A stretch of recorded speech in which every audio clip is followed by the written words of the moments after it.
Johnny wouldn't have did nothing better than what I got in my mind, which I don't understand. Johnny wanted to put some smile in my mind. I don't want no free. He wanted to give me some free shit that was way smaller than it. I don't want no free. I want my money and I want to go over the top, best of the best, biggest of the biggest, make it work. Johnny Wooden did nothing better than what I got in my mind. What y'all don't understand? Johnny want to put some small in my mind. I don't want no free. He wanted to give me some free. That was way smaller than this. I don't want no free. I want some my money, and I want to go over the top. Best of the best, biggest of the biggest. Make it work. A 20-year friendship in the Houston jewelry game just went nuclear as the explosive truth behind Johnny Dang's $200 million empire rocked the entire hip-hop community to its core, sending shockwaves through the culture that had long revered him as one of its most iconic jewelers behind the diamond grills and million-dollar chains. Sauce Walker had been running up serious money at Johnny Dang's shop for 2 decades, dropping $500,000 purchases, countless custom chains, pendants, bracelets, and grills, while demonstrating unwavering loyalty that ran deeper than mere business transactions. This relationship, which began when Sauce was coming up in the vibrant Houston scene, represented more than just customer and merchant. It was built on years of shared history, personal connections, and mutual support in a city known for its tight-knit hip-hop community, where artists like DJ Screw UGK and many others had laid the foundation for a culture that celebrated success through bold, flashy jewelry that symbolized status achievement and street credibility. But when Sauce discovered he was allegedly being finessed with overpriced jewelry and lab-grown CVD diamonds being passed off as natural stones, everything changed in an instant, transforming what seemed like an unbreakable bond into a public spectacle filled with accusations, betrayal, and revelations that exposed the underbelly of the luxury hip-hop jewelry industry. The shocking truth behind what brought down one of hip-hop's most iconic jeweler relationships proved far more calculated and cutthroat than anyone could have imagined, including bombshell audio clips that captured Sauce's raw frustration and left Johnny scrambling to protect his hard-earned reputation now. Before diving deeper into this wild ride, it is important to keep it 100 with everyone, because social media has been buzzing non-stop about the Sauce Walker and Johnny Dang situation, with fans picking sides, throwing accusations, and speculating wildly about who was right, who was wrong, and what really went down behind closed doors. But the real story goes way deeper than just some rap beef or internet drama manufactured for clout. This was a profound falling out between two figures who had known each other for over 20 years, starting back when Sauce was grinding in the Houston underground and Johnny was building his empire from humble beginnings as a Vietnamese immigrant arriving in America with nothing but dreams, ambition, and an incredible work ethic. Johnny Dang came to the United States from Vietnam with virtually empty pockets, yet possessed an unyielding hunger to succeed in a foreign land. He began his journey with a small flea market booth in Houston, grinding day in and day out learning English on the fly, forging relationships with local artists who were just starting to blow up and slowly transforming that modest operation into a $200 million jewelry empire that positioned him as the go-to jeweler for major rappers, not only in Houston, but stretching across Atlanta, Los Angeles, and beyond. What made Johnny's rise particularly calculated was his keen understanding of the hip-hop market during its explosive growth in the early 2000s. While traditional jewelers remained stuck in outdated methods, Johnny recognized that rappers craved custom pieces that reflected their unique personalities, larger-than-life success, and cultural identity. He was not merely selling jewelry, he was crafting status symbols, conversation starters, and artistic expressions capable of elevating or defining an artist's public image. The Houston hip-hop scene served as the perfect launch pad for this vision, because Houston had birthed legends and fostered an underground culture where artists were eager to showcase their come-up through extravagant ice.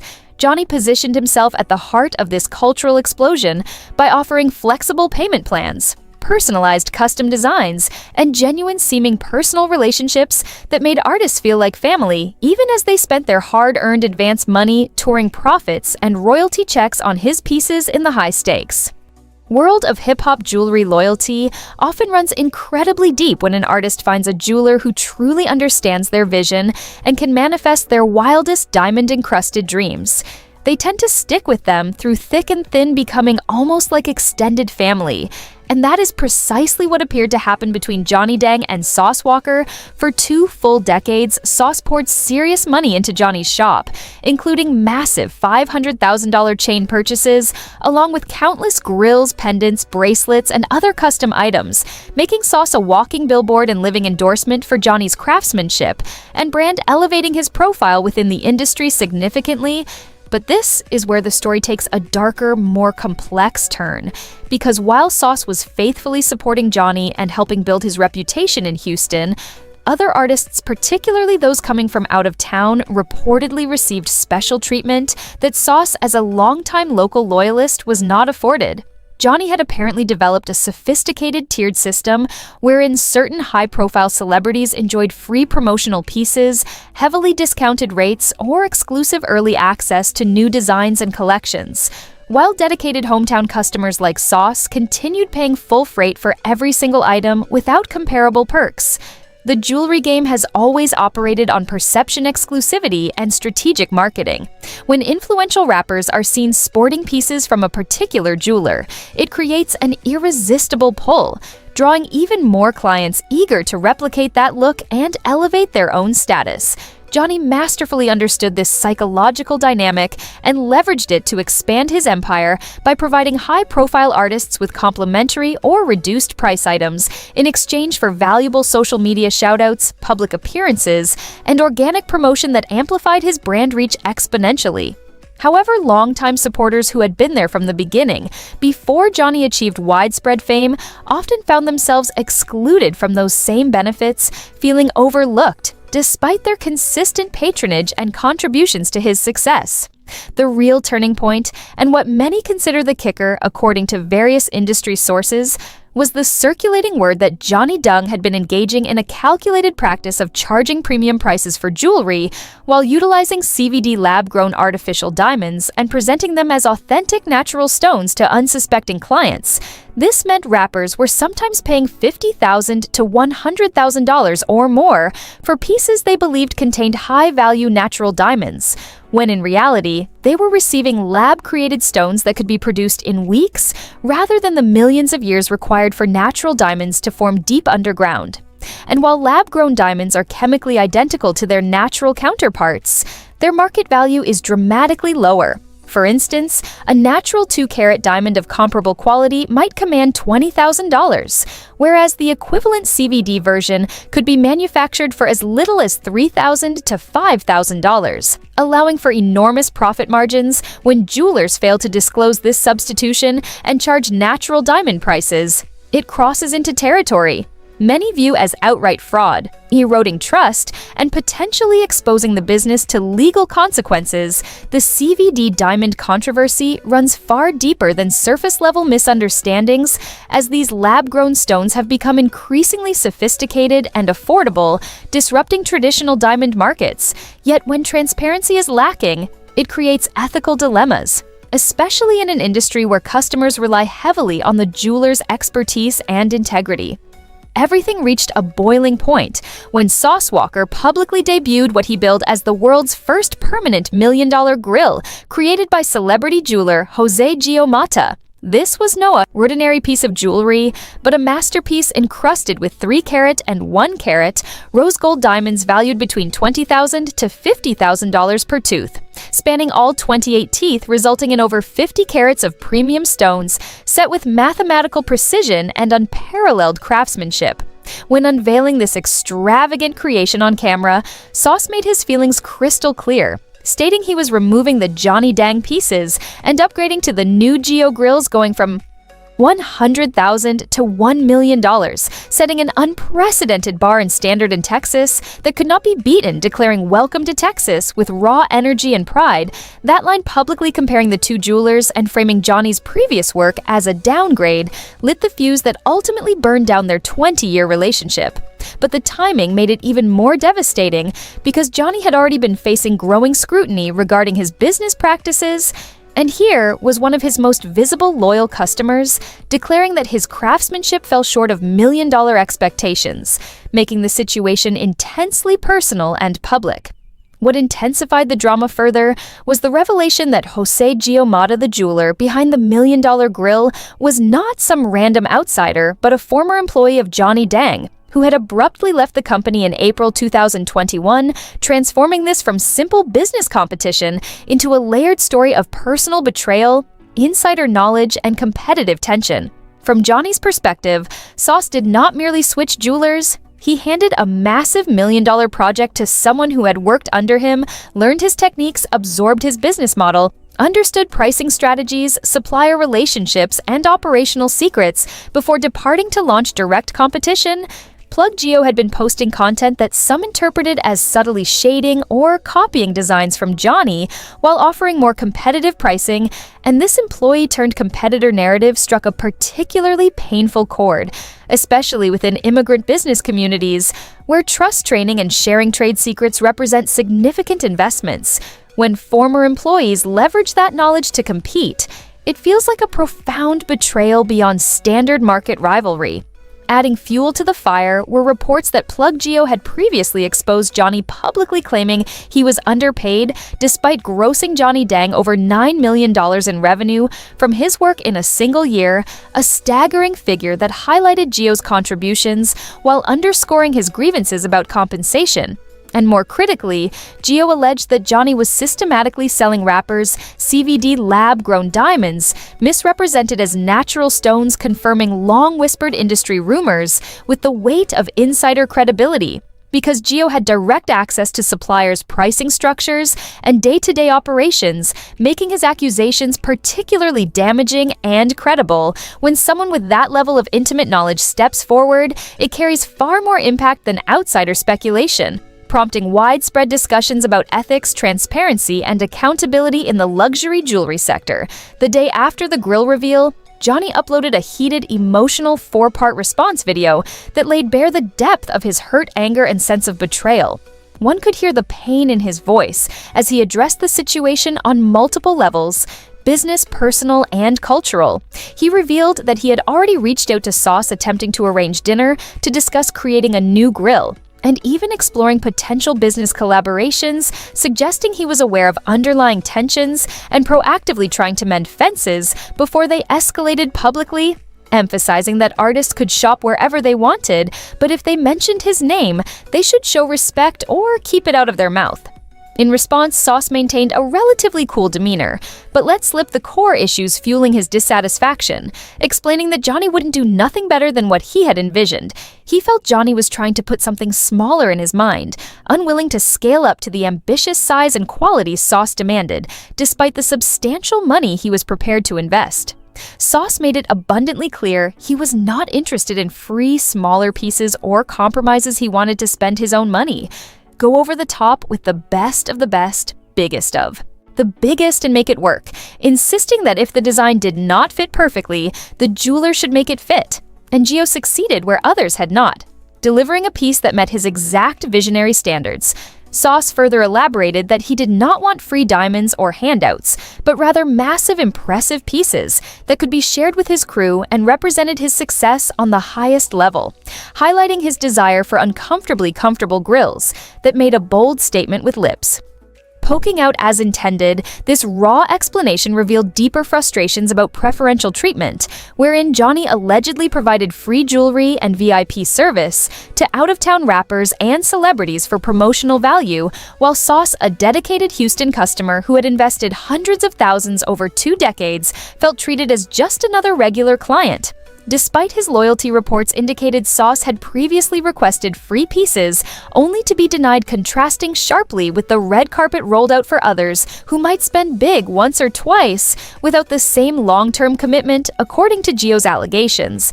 This pattern extended across multiple high-profile clients, with Johnny allegedly charging $100,000 for pieces containing perhaps $30,000 worth of CVD diamonds, pocketing massive margins through deception, multiplying across hundreds of transactions over years, potentially generating millions in questionable profits.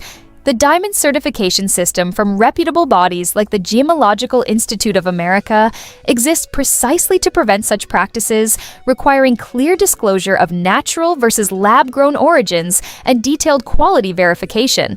Yet many artists trusting their jewelers implicitly often forego demanding certificates, relying instead on reputation and personal relationships, making them vulnerable to exploitation. This scandal carries implications extending far beyond one shop, raising questions about the entire luxury jewelry market's dealings with the music industry. How many other jewelers employ similar tactics? How many artists have unknowingly overpaid for misrepresented materials? And what does this mean for trust built over decades in the hood? And especially in Houston, there exists an unwritten code that your city should have your back, with local artists expected to support local businesses and maintain community ties.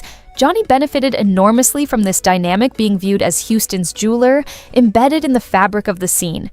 Yet when Sauce felt treated as second class, while outsiders received preferential treatment, it violated those cultural expectations, amounting to not just business betrayal, but a deeper cultural one that undermined the mutual support system, fueling the community's growth. The real question lingering in everyone's minds is how many other artists experience similar treatment. If Johnny was systematically overcharging for lab-grown stones and prioritizing short-term high-profile gains over long-term loyal customers, then Sauce's public stand was not merely personal, but a broader expose of patterns potentially harming the entire hip-hop jewelry ecosystem for Sauce. This was never about diminishing Johnny's inspiring immigrant success story, from flea market struggles to empire building, which remains genuinely admirable and emblematic of the American dream achieved through relentless hard work, cultural insight, and relationship building. Instead, it centered on calling out perceived systematic disrespect, fraudulent practices, and broken trust that affected artists entrusting vast sums to professionals. Sauce's courage to speak out, despite their history, demonstrated how deeply these issues had festered. Ultimately, the two squashed their beef at a Houston community event, linking up in person to resolve differences, publicly reaffirming the power of face-to-face dialogue and enduring community bonds over business disputes. Yet the broader conversation about transparency, fair dealing, diamond disclosure, and ethical practices in the luxury market remains vitally important and unresolved at its heart. Sauce Walker's situation with Johnny Dang transcends a simple disagreement over jewelry, encompassing themes of loyalty, respect, power, dynamics, personal investment, and the evolution of hip-hop business culture for decades. Certain jewelers maintained near monopolistic influence, with artists placing complete trust without fully grasping technical details of material. Als pricing and quality, when influential figures like Sauce leverage their platforms to highlight questionable practices, it compels the industry to self-reflect and adapt, demanding better standards. Johnny's rise is undeniably inspiring, but if portions of that empire rested on practices that disadvantaged loyal customers or lacked full transparency, then public scrutiny serves as a necessary corrective force, protecting others and pushing for positive change. The CVD diamond issue exemplifies larger challenges in luxury markets, where information asymmetry allows experts to potentially exploit client trust for gain, damaging not only individual bonds, but industry-wide credibility. As the culture matures, artists are becoming more business savvy, insisting on documentation certifications, detailed receipts, and honest pricing that reflects true value rather than inflated celebrity markups.